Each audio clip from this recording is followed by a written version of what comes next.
안녕하세요. 오래간만에 뵙네요. 자, 오늘 이제 3월 개강이죠. 3월 개강이고, 기본서 과정이 이번 과정이 끝날 겁니다. 기본서가 이번까지 끝이고요. 다음 5월 달부터는 요약집으로 나가죠.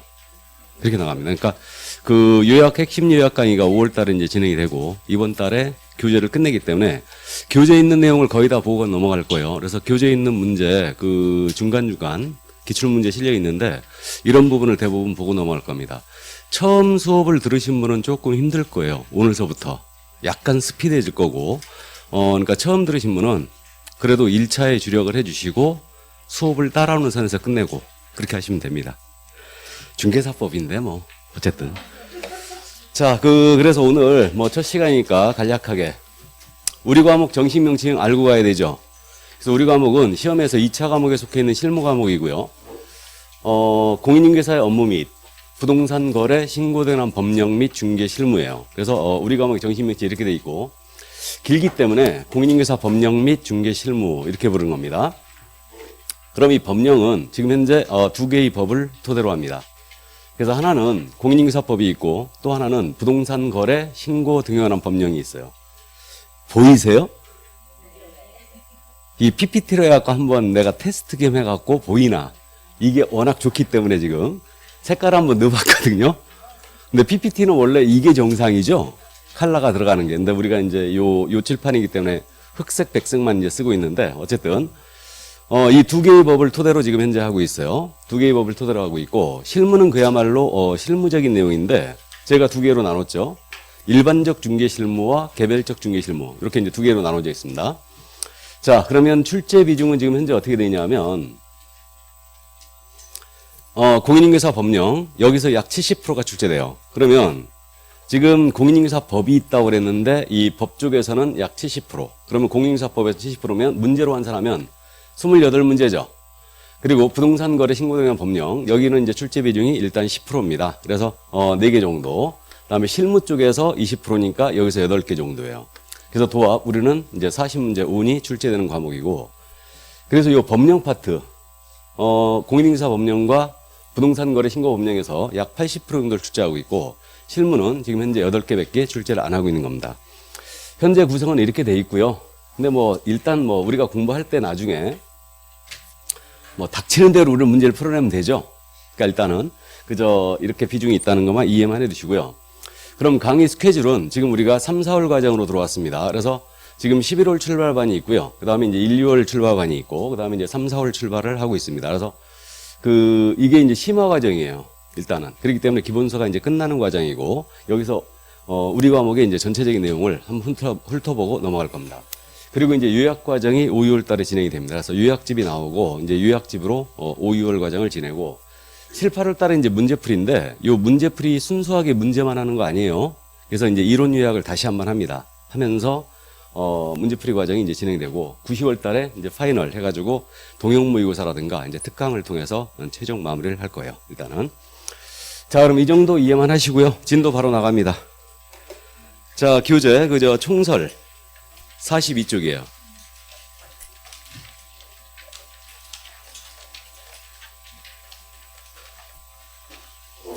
총설 부동산 중개업의 개관 이렇게 돼 있죠.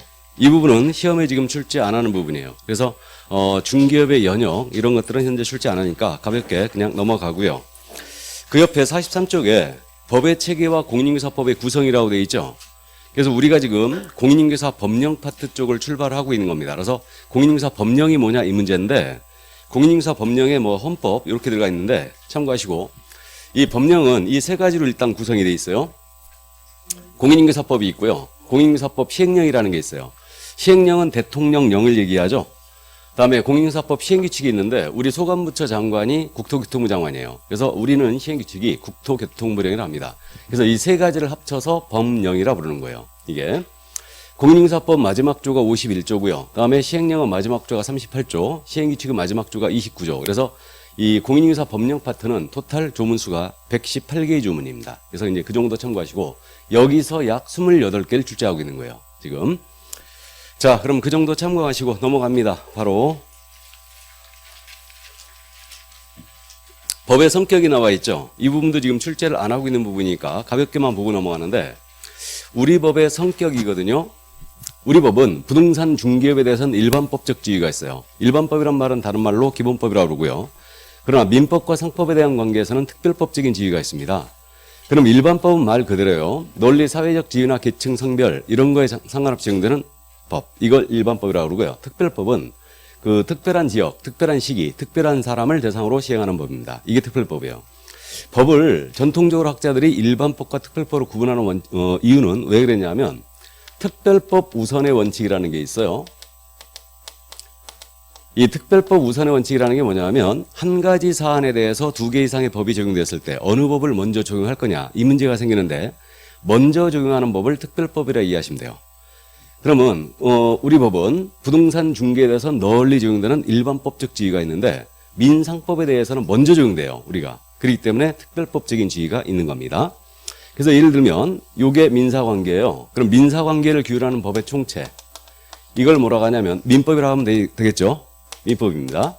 근데 민사관계 중에서 특별히 상인들의 영역, 상사관계를 규율한 법이 있죠. 그래서 상사관계를 규율한 법이 바로 다름 아닌 상법이에요.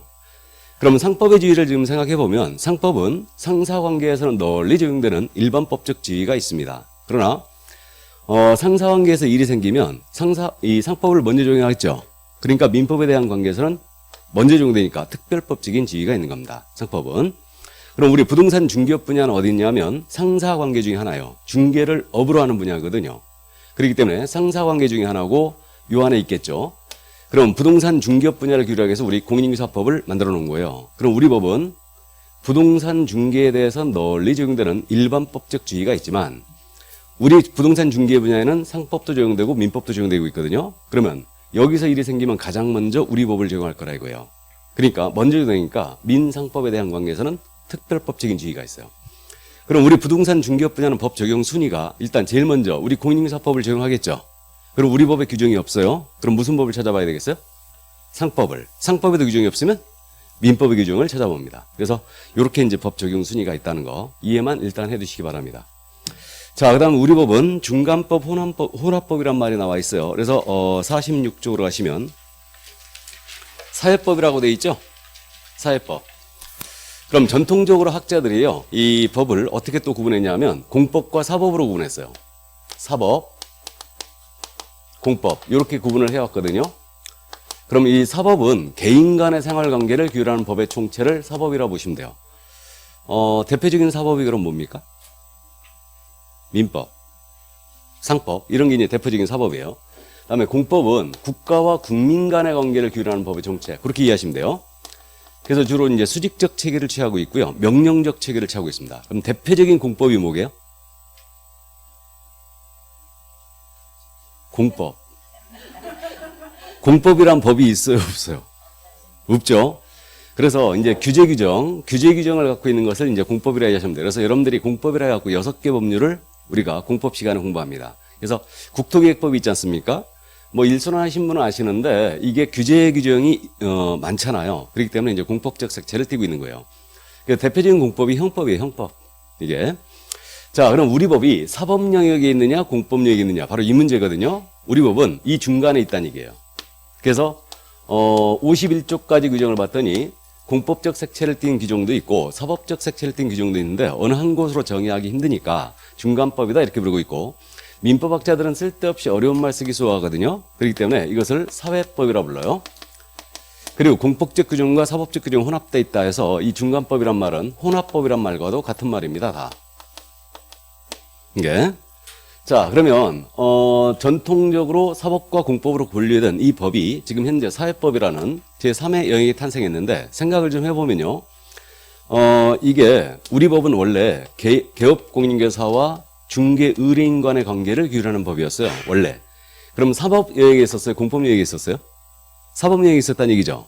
그래서 사법 영역에 있었는데 우리 개업공사들이 의뢰인의 등을 너무 심하게 친 거 아닙니까? 그러다 보니까 이 국가와 사회가 발전하면서 우월적 지위를 지닌 개공에 대하여 규제하는 규정을 쫙 우리 법에다 집어넣는 거예요. 이건 공법적 색채를 띈 규정이죠. 그래서 원래 사법영역에 있었던 우리 법이 점점 어디로 가고 있는 거예요? 공법 영역으로 옮겨가고 있는 거예요, 지금. 우리 법이. 그래서 현대법들은 대다수 이 사법의 공법화 현상을 일으키고 있거든요. 그러니까 우월적 지위를 지닌 자에 대해서 국가가 규제를 하는 거죠, 이렇게. 이거 약자를 보호하기 위해서. 그래서 결국은 우리 법이 바로 이 영역에 있다는 얘기입니다. 이게. 그래서 우리는 뭐 일순환 하신 분은 들어봤는데 어떻게 하면 개혁공사를 때려잡을까 하는 고민하는 법이죠, 이거. 그래서 공법적 색채가 아주 강한 사법이라 볼 수 있어요. 참고해 두시기 바랍니다. 이 정도. 그 다음에 우리 법은 당연히 국내 부동산에 대해 적용되니까 국내법이 맞고요. 그 다음에 개인의 권리 의무에 대한 실체를 규정한 법을 실체법이라고 그래요. 실체법이라 대한 반대말은 절차법인데 전체적으로 봤을 때 우리는 개혁공사와 의뢰인의 권리 의무에 대한 사항을 규정한 법입니다. 그러니까 실체법적 성격을 띠고 있어요. 그럼 민법 당연히 실체법이죠. 등기법은 절차법이에요, 실체법이에요? 절차법이겠죠. 그렇게 됩니다. 자, 그럼 그 정도 참고해 두시기 바랍니다. 자, 여기까지. 그럼 이제 본론으로 가야 되죠. 우리 법 제1조. 법의 제정 목적 들어갑니다. 47쪽이에요. 그 색깔 칠해진 부분이 우리 법 제1조입니다. 자, 그래서 이제 오늘 총칙을 지금 하게 되는데 민법 총칙이 있듯이 우리도 총칙이 있는 거예요. 그래서 총칙 규정은 원래 이제 4개인데 3개를 딱 공부합니다. 그래서 우리 법 제1조, 법의 제정 목적, 법 제2조, 용어의 정의, 법 제3조, 중개대상물이에요. 그래서 우리 총칙 규정 3가지가 요건데 여기서 출제 비중이 일단 2개입니다. 그래서 이 용어의 정의와 중개대상물이 이제 하나씩 각각 출제됩니다. 그렇기 때문에 출제 비중이 2개고 작년 시험에서 31회 시험에서는 중개대상물만 출제했고 용어의 정의는 출제를 안 했어요. 그러니까 올해 용어의 정의를 출제할 것이 지금 확실시되고 있죠. 그래서 어쨌든 여기서 이제 2문제 정도가 출제가 될 거다. 그렇게 이해를 해두시고요. 용어의 정의가 주 타겟입니다. 일단은. 자, 그럼 법의 제정 목적. 마지막 출제는 법의 제정 목적은 21회였어요. 자, 읽어드립니다. 법 제1조 목적. 이 법은 공인중개사의 업무 등에 관한 사항을 정하여 여기서 끊어보시죠. 그 전문성을 제고하고 여기서 끊으시고 부동산 중개업을 건전하게 육성하여 여기서 끊으시고 국민경제 이바지함을 목적으로 한다. 그리고 부동산 중개업이란 말 있죠? 중개업이란 말의 동그라미예요. 자, 크게 어렵지 않네요. 그래서 우리는 이런 것도 출제가 됐을 땐 반드시 맞추고 오셔야 됩니다.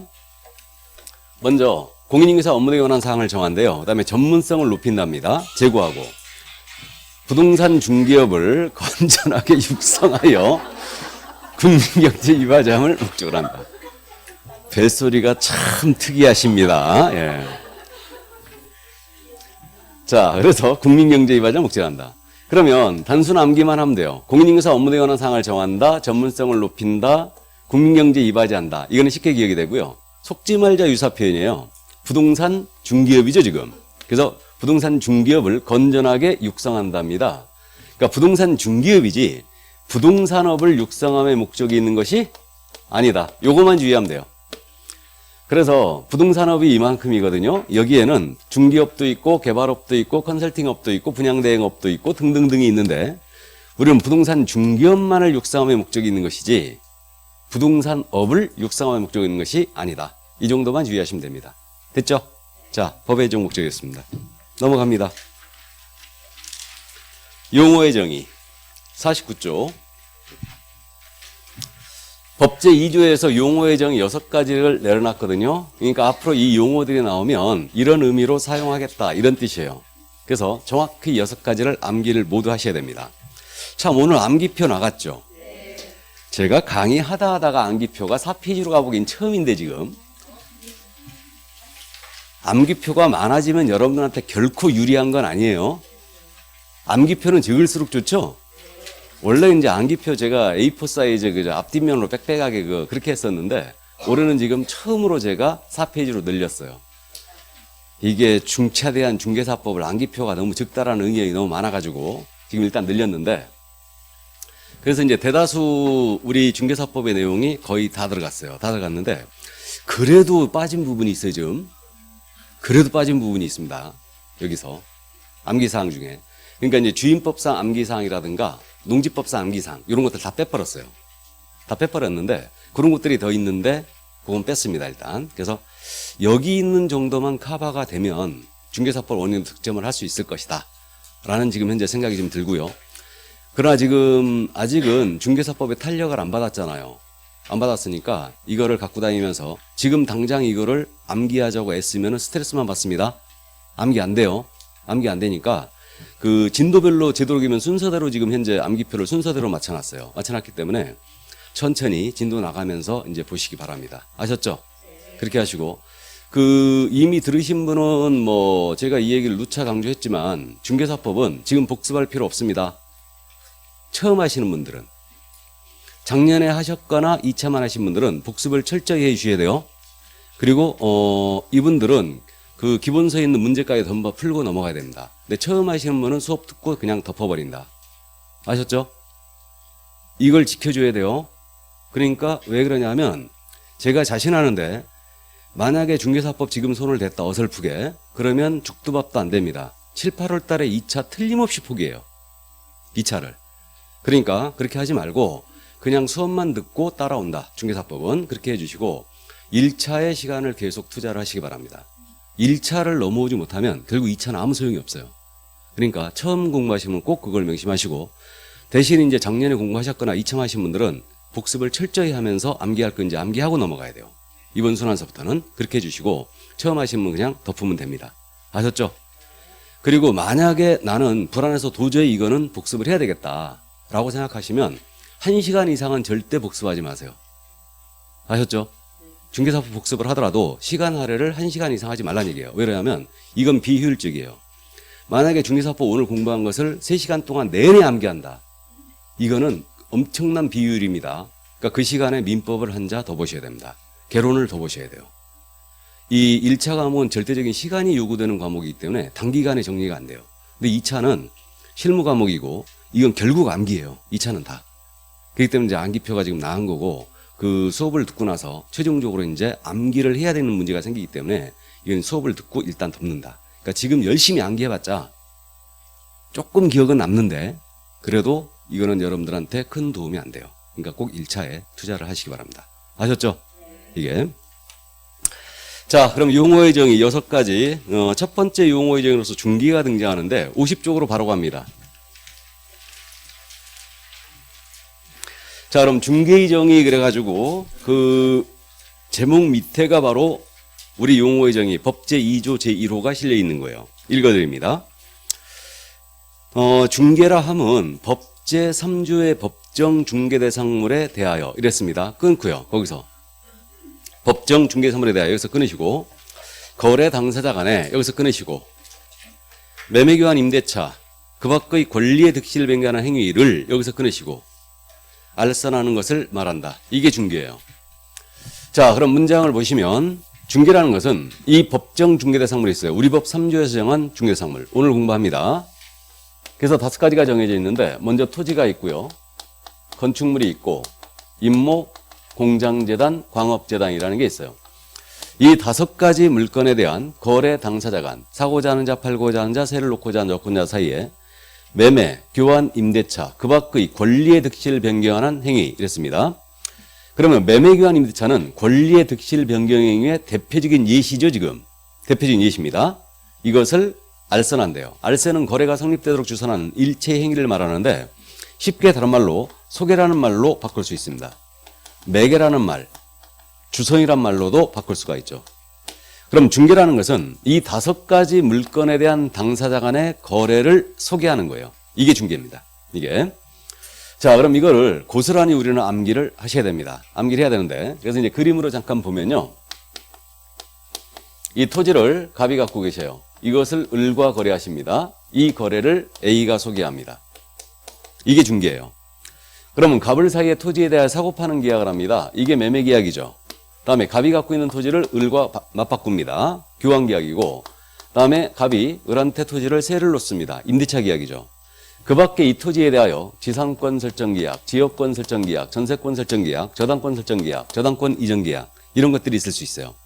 그러면 이 토지에 대한 각종 권리의 득실 변경 행위가 있을 수가 있는데 이것을 소개하는 게 모두 중개다.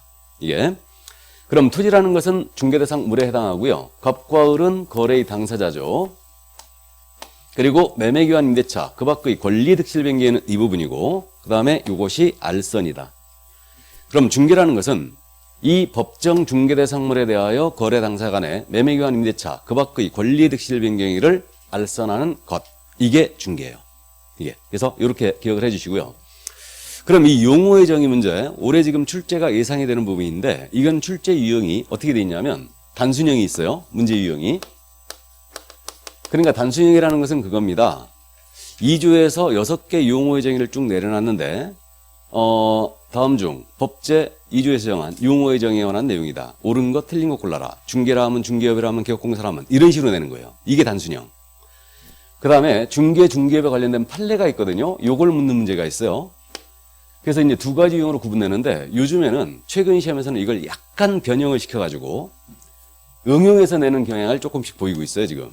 이거. 그리고 요 부분 때문에 여러분들이 멈칫멈칫합니다. 약간씩 어려워하는데, 그럼 단순형 가볍게 한번 연습해 볼까요? 지문을 이렇게 냈어요. 중개라 함은 법정 중개대상물에 대하여 거래 당사자 간의 매매, 교환, 임대차를 알선하는 것을 말한다라고 낸 거예요. OX, X. 권리의 득실 변경에 빠졌죠? 의미가 축소됐어요. 요 중개 대상이거든요, 이게. 중개 대상에는 매매도 있고, 교환도 있고, 임대차도 있고, 저당권 설정이, 지역권 설정이 등등등이 있는데, 중개라는 것은 매매, 교환, 임대차를 알선하는 것을 말한다라고 내면 저당권 설정의를 포함 못 시켰죠. 그러니까 의미가 축소됐으니까 이 정의는 틀린 거예요. 그래서 용어의 정의는 정확하게 암기를 해버리거나 이해를 정확하게 하고 있거나 둘 중에 한 가지입니다. 이게 어설프게 돼 있으면 문제를 틀리게 돼 있어요. 근데 이것을 지금 현재 약간 응용화해 내고 있다고 그랬는데, 응용을 어떻게 하느냐. 자, 이제 이번엔 이렇게 낸 거예요. 법정 중개대상물에 대하여 거래 당사자 간에 매매, 교환, 임대차를 알선하는 행위는 중개에 해당한다라고 낸 거예요. OX. 이건 O죠. 이 둘의 차이를 이해하시겠어요? 중개라 함은 법정 중개대상물에 대하여 매매, 교환, 임대차를 알선하는 것을 말한다라고 하면 틀렸죠. 근데 법정 중개대상물에 대하여 매매, 교환, 임대차를 알선하는 행위는 중개에 해당한다라고 낸 거예요. 거꾸로 내고 있죠, 지금. 그러니까 이제 요즘 경향이 요 경향이에요, 지금. 그러니까 정확하게 암기하고 있어야 됩니다. 그래서 이것을 하기 싫어하시는 분은 중개사법은 맨 말장난이라 이래요. 그러면 맨 말장난 가지고 한 4년 공부해 보시면 잘 아셔요. 이거. 그러니까 그런 생각은 여러분한테 절대적으로 불리하다는 얘기죠, 이거는. 그러니까 빨리 이 문제 유형에 적응해야 됩니다, 이거를. 그래서 저는 제일 듣기 싫은 말이 중개사법은 맨 말장난이다. 속으로 제가 그러죠. 공부 못하는 것들이 꼭 그런 소리 한다고. 그러니까 어쨌든 정확하게 이해를 하시라는 얘기입니다, 이게. 그래서 그게 안 돼 있으면 요즘 기출문제들 나중에 이제 보시면 장난치는 거 하나도 없어요. 명쾌하게 내버립니다, 문제를. 이거. 그러니까 어쨌든 우리는 이해를 하고 있어야 됩니다. 이 정도 이해해 두시고. 자, 그러면 중개의 정의. 이제 판례를 다 짚고 넘어가야 돼요. 그럼 이 51쪽에 있는 판례는 중개업 관련 판례인데 이게 뜬금없이 왜 여기 있는지 모르겠는데 이건 중개업 판례 할 때 잠깐 보고요. 그 다음에 한 장을 넘기시면 52쪽의 맨 밑에 판례가 있습니다. 중개 행위에는 개업공사가 거래의 쌍방 당사로부터 중개 의뢰를 받은 경우뿐만 아니라 거래 일방 당사자의 의뢰하여 일방 당사자 의뢰 밑줄자 중개사물의 매매, 교환, 임대차 그 밖의 권리의 득실 변경 행위를 알선 중개하는 경우도 포함된다라고 판시하고 있다. 알아보시겠어요?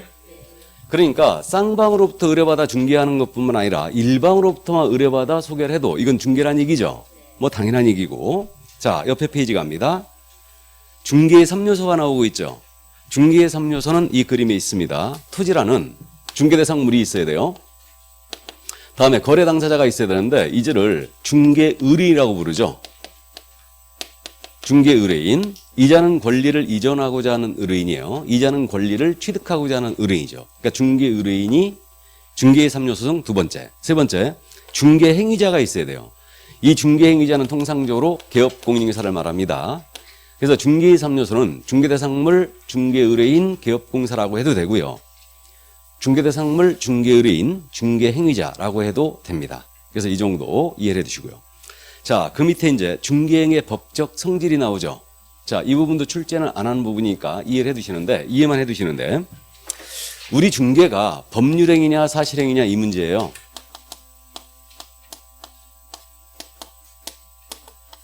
법률행위에 대한 반대말을 사실행위라고 하겠습니다.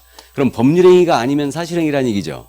사실행위가 아니면 법률행위다 이렇게 이해하면 되는데, 민법 시간에 우리가 법률행위를 공부했습니다. 오늘 하는 내용은 민법하고 연결이 또 많이 돼요. 이게. 그래서 이제 처음 들으신 분은 조금 어려우실 겁니다.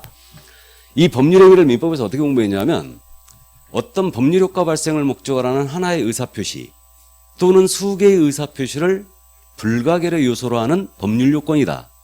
이렇게 공부했어요. 참 말 어렵습니다. 그럼 어쨌든 법률행위는 의사표시를 요소로 하고 있다는 거죠.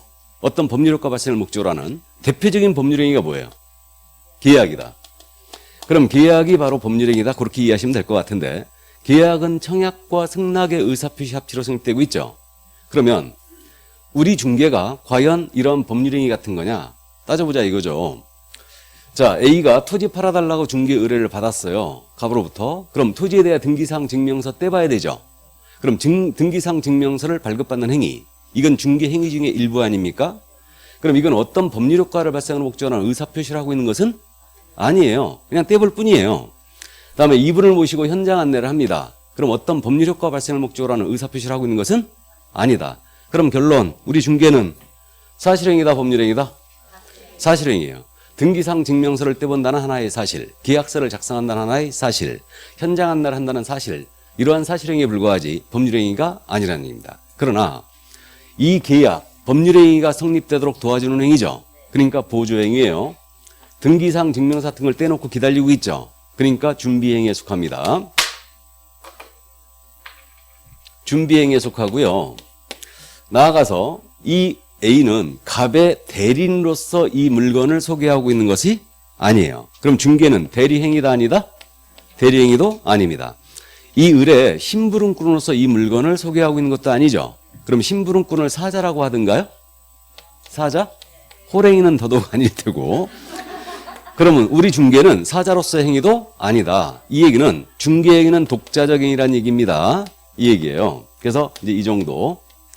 그러면 요 정도 이제 감을 잡아두시는데, 자, 뭐 제가 즐겨 쓰는 지문 중에 하나죠.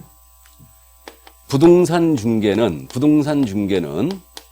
재산상의 법률행위에 해당한다. OX. 부동산 중개는 재산상 법률행위에 해당한다. OX. X죠. 여러분들은 왜 멈칫하는지 알아요. 지금 5초 전에 했습니다. 중개는 사실행위다, 법률행위다? 사실행위다. 법률행위 틀렸죠? 근데 눈이 재산상해가 있죠.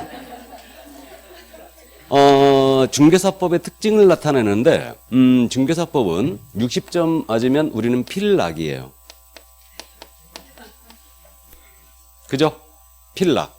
처음 들으신 분도 참고하시는데, 우리 과목 6점 맞으면 무조건 불합격입니다. 100% 불합격이에요. 1%의 가능성도 없어요. 1%의 가능성도 없어요. 100% 불합격이에요. 그럼 80점 이상은 득점해야지 합격이에요. 근데 문제는 60점 맞는 분과 80점 맞는 분의 차이는 간발의 차예요. 간발의 차. 실력에 있어서는 두 분 다 차이가 거의 없습니다. 없는데 문제풀이 스킬에 이 차이가 있는 거예요. 문제를 푸는 스킬. 이거. 그러니까 80점 맞는 분은 바로 법률행위에 눈이 가요. X 그냥 바로. 이걸 생각 안 해요. 근데 60점 맞는 분은 이거 갖고 고민하고 있는 거야. 맞는 것 같기도 한데. 이거를 빨리 간파를 해야 됩니다. 그러니까 중개사법의 차이가 바로 거기에 있어요. 그러니까 명심하시고 일단은. 근데 뭐 요즘 이런 것도 안 내고 있네요. 그냥. 그래서 이제 이 정도만 이해를 해 두시고요. 자, 그럼 여기서 중개행위의 성격에 대해서 사실행위라는 걸 알아봤고요. 거기 이제 그 판례들 쭉 나오고 있죠. 그 1번 판례는 말씀드렸고요. 지금 53쪽 가고 있는 거예요. 2번 판례 보시면 중개행위에 해당하는지 여부 판단 기준 그래가지고 어떠한 행위가 중개행위에 해당하는지 여부는 밑줄, 중개행위에 해당하는지 여부는 밑줄 그시고, 거래 당사자 보호의 목적을 둔 법 규정의 취지에 비추어 볼 때 개업공사가 진정으로 거래 당사자를 위하여 거래를 알선 중개하려는 의사를 갖고 있었냐 하는, 자, 여기서부터 밑줄이에요. 개업공사의 주관적 의사에 의하여 결정할 것이 아니라, 밑줄 그시고, 개업공사의 행위를 객관적으로 보아 사회 통념상, 밑줄입니다. 객관적으로 보아 사회 통념상 거래 알선 중개를 위한 행위라고 인정된 여부에 의하여 결정해야 한다. 알아보시겠죠? 그러니까 중개 행위인지 여부는 주관적 의사에 따라 결정할 게 아니고 객관적으로 사회 통념상 결정합니다. 중개인지 여부를 그렇게 이해하시면 되고, 자, 그 다음에 이제 3번 판례는 했네요. 역시 일방 당사자의 의뢰도 중개에 해당한다고 그랬죠. 말씀드렸고, 자, 그 다음 넘어갑니다. 거기 중개계약과 민법상 전형계약과의 구별이라고 돼 있죠. 이거는 시간이 매우 남으신 분은, 내가 할 일이 없어 아주 미치겠다 하는 분은 보세요. 이거. 그러니까 시험에 안 된다는 얘기죠. 예. 그러니까 일단은 7회 14회 때 낸 적이 있는데 그냥 요즘 이건 안 내는 게 맞고요. 자, 그래서 이제 그 정도 이해를 해 두시고요. 그 옆에 중개계약의 종류라고 나와 있죠. 옆에. 이건 중개계약의 종류가 아니고요. 중개의 종류예요. 원래 정확하게 얘기하면 중개의 종류인데, 이것도 시간이 남아가지고 나는 미치겠다는 분은 천천히 읽어보시면 됩니다. 안 된다는 얘기예요. 그래서 이 정도고. 자, 그럼 여기까지 했는데 잠깐 여기서 이제 우리가 더 들여다볼 부분이 좀 있어요.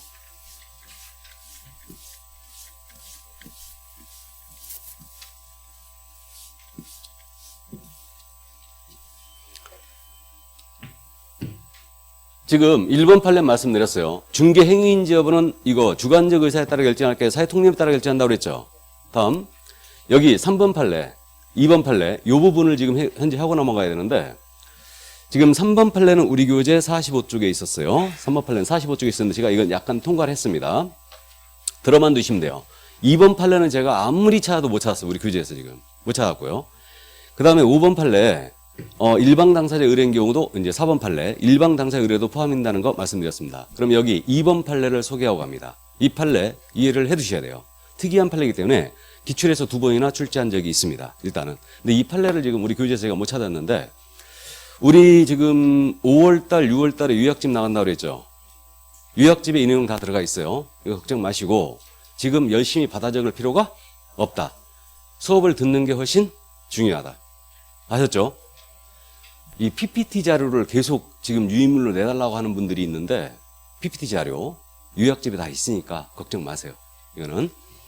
자, 그러면 요거 2번 판례를 소개하는데, 이게 무슨 사건이었냐면 이거였습니다. 중개의 개념을 확실히 한 사건이었는데, 이것도 개업공사 A의 중개사무소로 돼 있네요. 근데 사장님이 갑이셔요. 이게 어떤 뜻인지 아시죠? A로 하여금 자격증 걸게 하고 운영은 이분이 하고 있는 거예요. 그럼 이때 이 사무소에 자격증을 거신 분이 출근을 안 하잖아요. 그럼 이건 뚝 떨어지는 대여예요. 이거는 출근 안 해버리면. 그래서 이제 이분이 출근 안 합니다. 그래서 중개사무소 운영을 하고 있는데 이제 대여받아 운영하고 있는 거죠. 자격증 등록증을 대여받아 운영하는 거예요. 어느 날 을이 이 사무소를 찾아왔죠. 해가지고 오피스텔의 세를 얻고자 합니다. 근데 오피스텔이 있었는데 이 오피스텔의 전 소유자가 갑이었어요. 전 소유자가. 현재 소유자는 병이었습니다. 자, 그랬는데 옛날 등기사항 증명서 같은 걸 제시한 거죠. 제시를 하면서 을한테 내가 진정한 소유자다라고 제시했어요. 그래갖고 이제 임대를 하게 됩니다. 이거를. 그래갖고 임대차 계약서가 작성이 돼요. 그리고 임대인 갑, 서명 또는 날인, 임차인 을, 서명 또는 날인, 알선 기업공사 A, 서명 및 날인, 임대차 계약서 작성이 되고 확인 설명서도 을에게 작성 교부가 됩니다. 그리고 보증금 3천만 원을 받았어요. 그래가지고 인마이 포켓 해버린 겁니다. 갑이. 그러니까 3천만 원을 편취했다는 얘기죠. 이거를 사기를 친 거예요. 그걸. 이게 3억도 아니고 30억도 아니고 3천. 추접스럽게. 임차인 등치는 사람은 이건 죄질이 엄청 안 좋은 거예요. 임차인의 전 재산을 지금 등친 겁니다. 이거. 해가지고 이 A가 공제라는 거에 가입이 돼 있었죠. 이게 이제 업무 보증이거든요. 그래갖고 이제 업무 수행하다가 손해입히면 이제 손해배상 책임을 지는 제도죠, 이게. 그래서 이제 공제 가입이 돼 있었는데, 그래서 이제 을이 그랬던 겁니다. 요 A의 중개로만 하면 내가 3천만 원 사기를 당했다. 그러니 공제해서 지급을 해달라 하고 지급 청구를 했어요. 그래갖고 이 소송이 대법원까지 갑니다. 이 소송이. 대법원 가가지고 결국 이 을이 패소했어요. 졌습니다. 공제금 지급할 필요가 없다. 왜 그랬느냐? 중개라는 것은 제3자적 입장에서 당사자의 거래를 도와주는 행위다. 제3자적 입장에서. 근데 이 행위를 보건대 이자가 출근 안 하고 있죠, 지금. 그러면 형식적으로는 이렇게 A가 중개한 걸로 좀 돼 있지만 실질은 출근을 안 하고 있으니 지금 이 도장 누가 찍은 거예요? 갑이 찍은 거죠. 그러니까 이건 중개로 볼 수 없다 이거예요. 중개라는 것은 3자적 입장에서 당사자의 거래를 도와줘야 된다. 근데 이건 당사자로서 해버렸죠, 지금. 당사자로서. 그러니까 이거는 중개로 볼 수 없다. 그러므로 공제금 지급할 필요가 없다고 했어요. 공제금은 중개 행위였을 때 손해피했다. 그럼 이때는 지급을 해야 된다는 거거든요. 그러니까 이건 중개가 아니니까 공제금을 지급할 필요가 없다고 한 거예요. 결국 을이 패소했습니다. 조금 수긍이 안 가는 판례죠. 웬만하면 지급을 하라고 판단이 나갔을 텐데 이거는 중개로 볼 수 없다고 한 판결이었어요, 결국은. 그래갖고 이제 패소를 했는데 생각을 해보면 왜 그랬을까, 대법원이. 제가 생각하기엔 그렇습니다. 공제에선 지급할 필요가 없다고 했지만 이 A는 상법상 명의대여자의 책임을 운면합니다. 상법상 명의대여자의 책임이 있어요. 그렇기 때문에 이자에게 직접 청구를 해라. 그런 의미에서 패소가 나온 거 아닌가 이런 생각이 드는 거예요. 그럼 여기서 우리가 주의할 점이 뭐냐면 자격증, 등록증 대여받아 운영하고 있죠, 지금. 대여받았다는 점이 키포인트고 다음에 또 하나가 의뢰인과 사무소를 운영하는 자가 의뢰인과 직접 오피스텔 임대 계약을 했죠. 직접 했다. 이게 키포인트예요. 그럼 이때는 중개로 볼 수 없다. 이해해 두세요, 일단. 그래서 이 정도 이해해 주시고. 다음에 이제 3번 판례인데 이거는 우리 교재 45쪽에 있습니다. 45쪽에 있는데 부동산 중개 업무는 상행이라는 거예요. 그럼 가볍게 가자고요. 자, 우리 A는 중개를 영업으로 하고 있죠. 그럼 중개를 영업으로 하고 있으니까 우리 개업공사는 상인이다, 아니다? 상인이다. 그러니까 개업공사가 하는 중개 활동은 상행이라는 거죠. 여기까지만 이해하죠. 상행이다. 그래서 우리 부동산 중개 업무는 상법에 정하고 있는 상행이다. 이 정도만 이해를 하고 가죠. 나머지 이 뒤에 부분은 다음 순한테 제가 이 판례를 소개하겠습니다. 그래서 중개는 상행이다. 이건 한 번도 안 물어본 판례니까 일단 이해를 해 두십니다. 중개는 상행이다. 근데 이게 여담입니다만 또 대법원도 이제 오락가락하는 것 같은데 어쨌든 우리 상법학자들 있죠. 대학에 상법학자들은 상행위를 법률행위로 보고 있어요. 그게 통설적인 견해예요. 근데 우리 중개 상행위라고 그랬죠. 근데 사실행위다, 법률행위다? 뭔가 안 맞죠? 뭔가 안 맞습니다. 일단. 그래서 참고를 일단 해두시고요. 자, 그럼 중개 관련 판례 여기까지 이제 이해를 해둡니다. 이해를 해두시고 자, 넘어가 보면 이제 중개업 정의가 나오고 있네요. 자, 그럼 중개업 정의로 들어갑니다. 두 번째 용어의 정의 중개업. 55쪽이에요. 정의 그래갖고 맨 밑에 중개업이라 하면 있죠, 조문이. 자, 읽어드립니다. 중개업이라 하면 다른 사람의 의뢰에 의하여 여기서 끊으시고 일정한 보수를 받고 여기서 끊으시고 중개를 업으로 행하는 것을 말한다. 이게 중개업이에요. 중개업은 글자 수가 몇 개입니까? 3개. 그러니까 3가지 요소다라고 기억합니다. 그럼 중개업은 다른 사람의 의뢰, 일정 보수를 받고 중개를 업으로 행하는 것. 크게 어렵지 않네요. 그럼 다른 사람의 의뢰라는 것은 일방의, 쌍방의 의뢰뿐만 아니고 일방의 의뢰 포함이라고 그랬죠. 다음, 일정 보수를 받아야 됩니다. 그러니까 보수는 꼭 있어야지만 중개업이 될 수 있어요. 그럼 보수를 받지 아니한 무료 중개행위를 합니다. 무료 중개행위는 중개업에 해당한다, 안 한다? 안 한다. 이해해 두시고. 그럼 보수를 꼭 받아야 되니까 보수를 받을 것을 약속, 요구까지만 했네요. 그럼 이거 아직 안 받은 거죠. 그럼 중개업에 해당할까요, 안 할까요? 안 한다. 이 정도 이해해 두시고. 그러면 무료 중개행위를 하는 것은 절대 중개업은 아닌데 무료로 중개하더라도 우리 중개의뢰인에게 중개사물에 대한 브리핑, 확인 설명 정확히 해야 됩니다. 다음에 손해배분, 손해배상 책임도 져요. 그럼 무료 중개행위에도 우리 공인중개사법은 적용이 될까 안 될까요? 적용이 된다. 무료 중개행위에도 공인중개사법은 적용이 됩니다. 그러나 중개업은 아니에요. 그것은 꼭 받아야 됩니다. 이렇게 되고요. 자, 그 다음에 이제 중개를 업으로 해야 된대요. 그럼 업이란 말은 우리 판례에 따르게 되면 한 번 정도 한 것은 아니에요. 그러니까 계속 반복성이 있어야 된다더라. 그러면 우연한 기회에 한 번 정도 소개하고 보수를 받았습니다. 우연한 기회에 한 번 정도. 이건 중개업이 될까 안 될까요? 중개업에 해당하지 않는다. 자, 그 다음에 불특정 다수를 상대로 해야 될 것이고 영리성도 있어야 된다. 영리성은 물론 이 보수를 받게 되면 추정이 됩니다. 그래서 일단 중개업은 다른 사람의 의뢰, 일정 보수를 받고 중개를 업으로 행하는 것. 이렇게 이제 기억을 하시면 돼요. 그럼 단순형. 중개업이라 함은 중개사무소에 개설 등록을 하고 다른 사람의 의뢰에 의하여 일정 보수를 받고 중개를 업으로 행하는 것을 말한다라고 냈어요. OX. 일단 X죠. 그러니까 중개업 정의에서는 등록이란 말이 들어가요, 안 들어가요? 안 들어갑니다. 그러면 무등록 중개업자가 토지에 대한 거래를 알선했어요. 무등록 중개업, 등록을 하지 않은 자가 토지에 대한 거래를 알선했다. 중개에 해당됩니까? 중개는 중개죠. 또 무등록 중개업을 하는 자가 토지에 대한 매매 알선을 계속 반복적으로 보수받고 하고 다녔어요. 그럼 이것도 중개업이 되는 거죠. 그렇게 됩니다. 이게. 그래서 결국은 등록이 빠지는 거예요. 그래서 중개업은 이만큼인데 이 절반은 등록을 하고 하는 중개업이 있죠. 그다음에 무등록 중개업도 있거든요. 그러니까 중개업은 무등록 중개업을 포함을 시켜야 되는데 등록을 하고 중개를 업으로 행하는 것 이랬으니까 의미가 축소했어요. 절반만 갖고 정의를 했으니까 이 정의는 틀린 겁니다.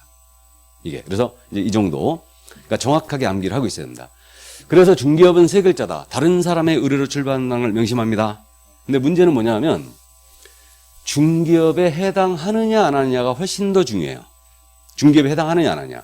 왜 그러냐면 우리가 다음 주에 공부하거든요. 9조 1항. 중개업을 영위하고자 하는 자는 이 법에 따른 중개사무소의 개설 등록을 하여야 한다 그랬어요. 그럼 중개업이 아니라면 등록할 필요가 없고 중개업을 하는데 등록을 안 했다. 이건 영업허가를 받는 거거든요. 등록은. 그럼 무등록 중개업으로 처벌했다는 얘기죠. 등록을 하지 아니한 자가 중개업을 했다. 그럼 무등록 중개업으로 처벌하겠다는 얘기입니다. 무등록 중개업은 우리 법상 최고의 처벌이 나가요. 3년 이하의 징역 또는 3천만 원 이하의 벌금입니다. 이게 우리 법상 최고 처벌이에요. 그러니까 중개업에 해당하는지 안 하는지가 중요하고 나아가서 이 중개나 중개업에 대한 대가 이것이 바로 중개보수고 우리는 중개보수에 대해서 아주 엄히 규제를 하고 있죠. 그래서 정해진 한도를 한 푼이라도 초과해 받았잖아요. 그럼 이때는 보수 초과행위로 1년 이하 또는 1천만 원의 벌금에 처합니다. 그러니까 중개업에 대한 대가가 중개보수이기 때문에 중개업이 아니라면 중개보수 규정의 적용이 없다는 얘기죠. 그럼 보수로 아무리 많이 받아도 초과에 걸릴 일이 없다는 얘기예요. 그럼 이제 중개냐 중개업이냐 이거 해결을 어떻게 해야 되냐면 결국은 중개라는 것은 중개업이라는 것은 그거 아니겠습니까? 이 중개를 계속 반복성을 띠면서 보수를 받고 했잖아요.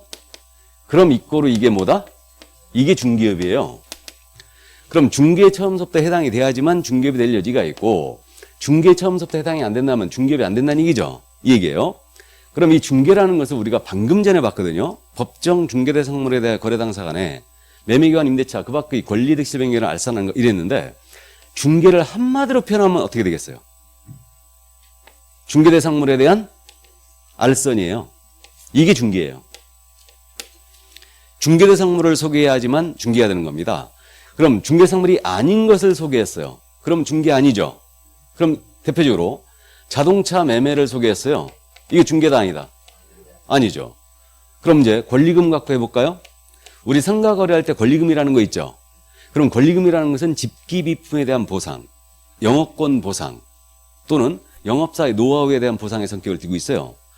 그러면 집기 비품이라든가 영업사의 노하우 이런 것들은 중개상물이 아니죠. 그럼 권리금 거래 소개를 했습니다. 중개?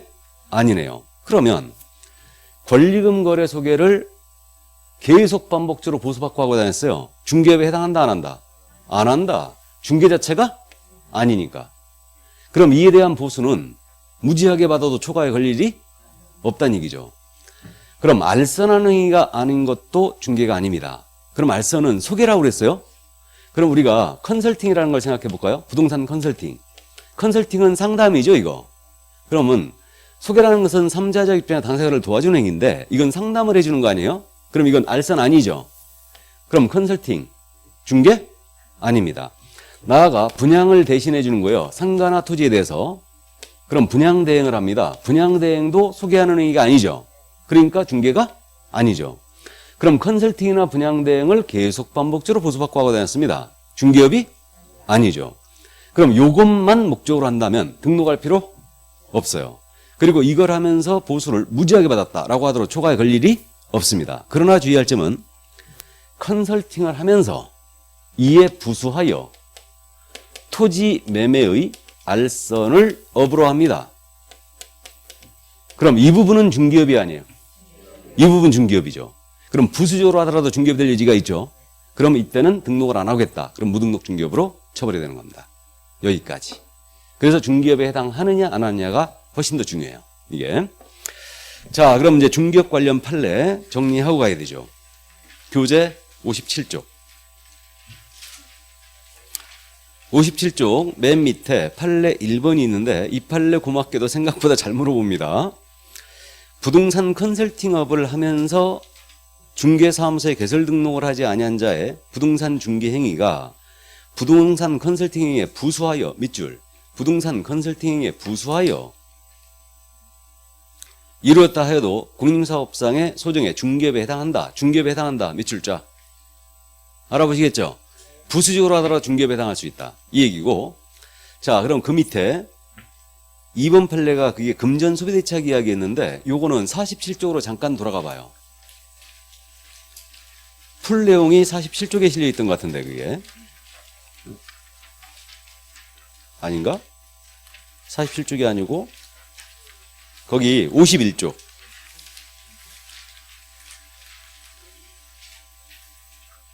판례 찾았습니까?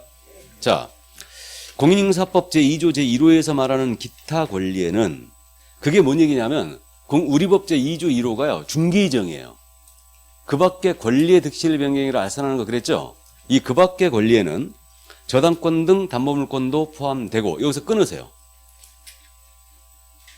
그럼 우리 중개 대상인 권리에는 저당권 등 담보물권이 포함되는 거죠, 지금? 포함되고.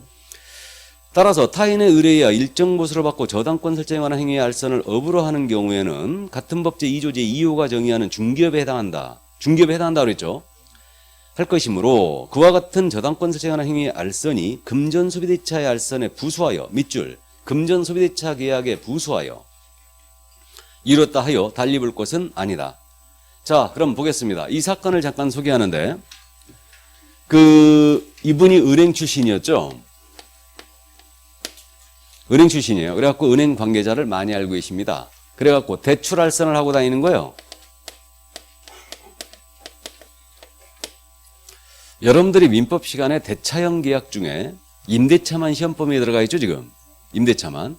근데 사용대차라는 게 있고 소비대차라는 것도 있어요.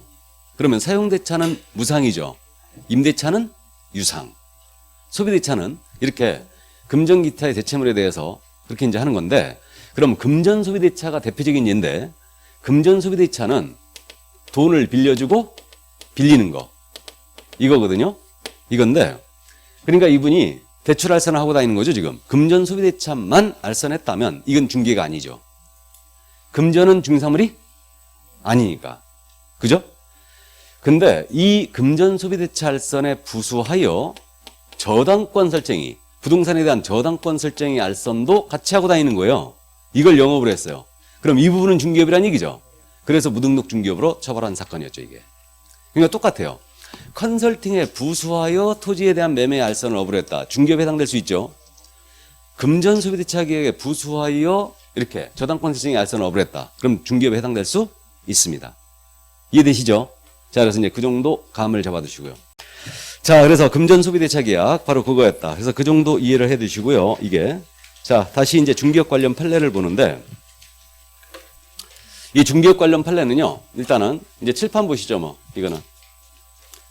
교재 58쪽에 있어요, 이거는. 1번 판례는. 뭐 이것도 뭐 크게 어렵지 않은데. 58쪽에 거기 판례 있죠? 알선 중개를 업으로 했는지 여부는 알선 중개행의 반복, 영업성 등의 유무와 그 행위의 목적이나 규모, 횟수, 기간, 태양 등, 태양은 모습을 말하죠? 모습. 태양 등 여러 사정을 종합적으로 하여 사회 통념에 따라 판단해야 한다. 밑줄. 사회 통념에 따라 판단해야 한다. 밑줄이에요. 그럼 중개인지 여부, 중개업인지 여부 모두 객관적으로 봐 사회 통념상 결정한다는 얘기죠. 자, 그렇게 감 잡으시면 되고.